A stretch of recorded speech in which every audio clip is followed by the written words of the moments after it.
Hi, this is Grant from grantthomas.com, and this particular video is going to cover how you can use solar thermal and how you can use solar PV to heat your hot water all summer long. Let's explain what you're looking at. On the right hand side, this white cylinder is a 250 litre twin coil hot water cylinder. It's made by Range Tribune, it's stainless steel.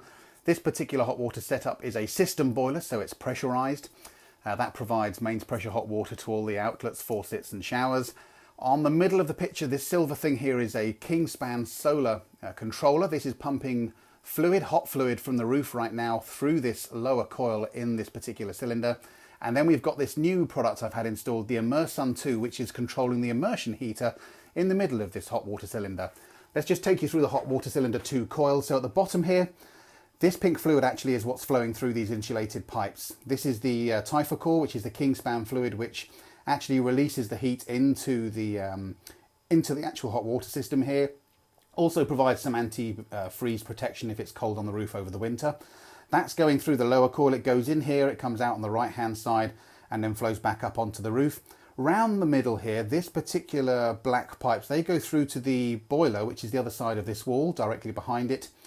And right now you can see in the middle we've got the immersion and the immersion heater, and to the left of that is just a stat for the hot water. The rest of the pipes are standard for a system boiler, as is the expansion tank. So the point of this particular video today is to show you how you can use both of these pieces of technology to provide you with free hot water all summer long. So this particular gas circuit we turn off in May, we then turn it back in October. So we don't use any gas apart from a tiny bit when we're cooking. On the middle here, let's just talk you through the solar thermal. What's happening? It's July, it's the middle of the day, about 1:30 actually. And we have now two dials on the front here. You can see on the left hand side, it's coming down at about 61 degrees. So from the roof, we have 30 tubes on the roof. We have Kingspan Thermomax evacuated tubes, 30 of them. They come down, the fluid I should say that comes from those tubes comes down this particular pipe, goes into this controller, goes through this pump which is now circulating the fluid, round through the pipes, through that lower coil, comes out the right hand side after some of that heat has gone into the fluid, and then returns up the blue side back up to the panels to heat up that fluid again some more. So it's the fluid, like I said, is this pink Typhocor, which is the Kingspan fluid that's flowing through this system. Now, if you don't have solar thermal, but you have solar PV panels, then this is the actual unit that will interest you. This is an Immersun Mark II, and the only difference really is it's got a different screen on the front of it, and actually it's got some very sophisticated electronics inside of it which actually control how it distributes the electricity. This box here basically says how much electricity have I got being generated on my roof and how much of it am I not using. So in this particular house right now we have 1.8 kilowatts of electricity that is flowing back into the grid.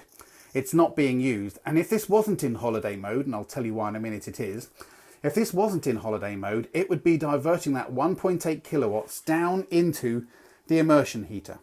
Let me show you how that works. I'll take it out of holiday mode, and you'll see that that 1.8 kilowatts, instead of going through into the national grid and being exported, what this unit does is it actually diverts that into the immersion heater, which you can see by the little picture on the right hand side.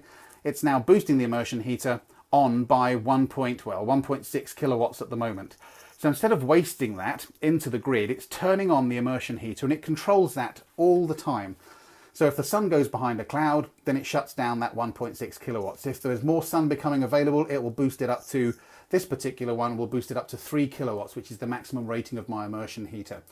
So if you've got solar PV, this is all you need. This is essentially all you need to provide free hot water all summer long. And that will, on this particular cylinder, forget the solar thermal, that would heat up the top part of this tank. So that would heat up that amount right the way through to 58 degrees, which is what I've got it set on at the moment.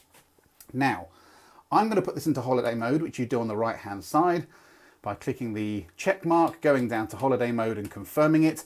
And that basically shuts that down from controlling the immersion. Now, I did that at 9 o'clock this morning. And the reason I did that at 9 o'clock is because I saw the forecast. The forecast here today is wall-to-wall sunshine. It's the 2nd of July, like I said, so we're going to get sunshine right the way through until the evening. And I knew that this system on its own would be enough to power, or I should say heat up, all of this hot water, 250 litres. But if it's going to be a cloudy day, or if it's, let's say, December the 21st, the shortest day of the year, what this system allows you, or this setup allows me, is to actually use both of them.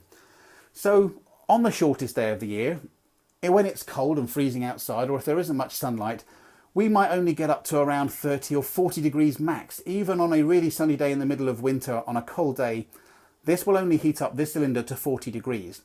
So what you can do is allow that to do what it does automatically, heat to 40 degrees, and then use the Immersun. So on a sunny day, it would still divert all of that spare electricity down into the immersion heater, and that will allow you to use the spare solar PV capacity to heat the top of the tank. So on a cloudy day or in the middle of winter, you can double these two systems up. You can have the solar thermal, which will heat it up to, let's say, half the heat it needs to be, and then you can use the Immersun to actually heat it up from the, say, 40 degree mark up to 58 degrees. Now you need to be able to manage this manually, and if 4Eco, the people that manufacture Immersun, here are some recommendations and suggestions that would help, because I've come in here at 9 o'clock this morning, put this into holiday mode, and then at 5 o'clock I'll come along and do what you just saw me do a moment ago. I'll take it out of holiday mode, and that basically then in the evening powers this on, and this then becomes a boost, if you like. I've got it programmed that from 5 until 9 o'clock this basically boosts that immersion heater. So if this hasn't gone up to temperature, if that 21st of December scenario, when in the middle of winter, this hasn't gone up to temperature, at 5 o'clock, this would then boost this up to full power to make sure it does get up to 58 degrees so no one has a cold shower. And this basically controls that until 9:30 at night, and then at 6 in the morning it comes on again.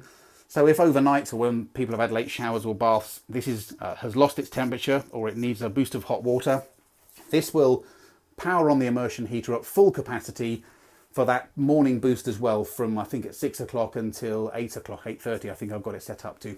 And then at 8:30 it jumps back into its normal mode, which is diverting all of the spare electricity into the immersion to top it up. So that's how I've got it set up. I use this basically in the summer instead of using any gas. It acts as a boost in the evening and in the morning, and then on inclement days or days when it's going to be cloudy, I'll make sure that the solar PV and the solar thermal work together. So you can actually run both of these systems together. Two very important caveats. You need some safety if you're going to do this. Excuse me. First safety is system temperature. So on top of this, you'll see I've got this green box. This is a three-way solar valve. And basically, when this cylinder gets to 80 degrees, that valve opens, and then this particular loop of copper pipe actually goes around the back of this cylinder and goes into the garage. And on the other side of that wall, I have got a radiator, a heat dump. That cools the fluid down. So at 80 degrees, it cools the fluid down, flows back into the bottom of the tank, and it cools the tank down to 70 degrees. It stops it overheating. So the maximum temperature I have this tank at is 80 degrees. At 80 degrees, the safety mechanism kicks in. If I wasn't at home and able to manually override this and put it into holiday mode, and these two work together, and this did get up to 80 degrees, that safety mechanism kicks in. The second safety mechanism is on top of the cylinder. This is a solar mixing valve. So if you are going to heat a tank to 80 degrees, do not do so without having one of these valves, because anyone turning on a tap, trying to, just a hot tap on its own would get 80 degree hot water out. That would scald them. This mixer, and it's a solar mixer, don't just get a cheap tap mixer, it needs to be a solar rated mixing valve. This takes the 80 degree hot water when it's at full temperature, mixes it with some cold, and the cold comes across from this 22mm pipe through the non-return valve into this mixer, and then throws it out the back of the valve, and this then goes and supplies the house. That supplies the bathrooms and the kitchens that way, that supplies the ensuite and everything that way. This mixes it down to a safe temperature.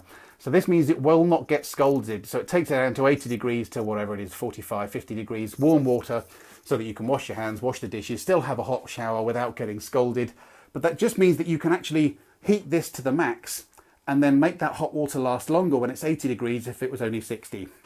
If you want to do this just without that safety valve and without the safety mechanisms, and you don't have solar thermal, all you need is a tank with an immersion heater and an Immersun unit. And with that, you'll be able to heat your hot water using your solar PV without any of the expense or complexity of all this solar thermal system. So solar thermal, still popular in some locations, working for us as a family. But, to add this system onto this tank, you're probably looking, that's £3,000. This tank was the best part of £1,000 plus all the plumbing and everything. It's a £5,000 install. And some people are saying, what's the point? All I need is a big cylinder with maybe 2 immersions inside of it and an Immersun product. And my final word on this is a clever little beastie. Not only can it control one immersion heater, you can actually have it to have control 2. So if you've got 2 inside here, you can actually say, well, heat the top one first, and then when it's up to temperature at the top, then turn the bottom one on and turn the bottom controller on as well. Or you can actually have it to control 3 different devices. So you could have 2 immersion heaters and a storage heater. So you could actually say, when this tank is up to temperature, then turn on the storage heater in the hall.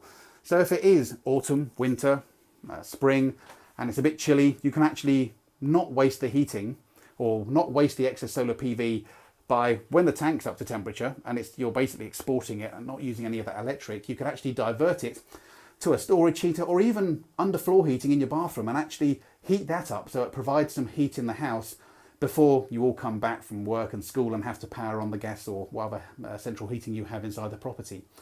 So this can actually control 3 different outputs, and you can set up, the summer and the winter settings. So you can say in the winter, as soon as the hot water's full and up to temperature, turn on some heating. In the summer, you can actually say, forget it, all I want is hot water. Very clever system, but for eco, we need some remote connectivity to this. We need to be able to connect to it from a network, from a PC, from a Mac, from an iPhone. Right now, I'm having to come in here and turn this off twice a day. Wouldn't it be great if I could remotely log in, press a button and boost the hot water for an hour? Anyway, there we go. There's an overview of the boiler room. Let me just take a step back and give you that zoomed out view again. So this is Grant Thomas. I hope it's been useful. This has been a video covering how we can use solar thermal, solar PV to heat your hot water for free all summer long. Feel free to subscribe, leave comments or follow me on Twitter @GrantAThomas. Bye for now.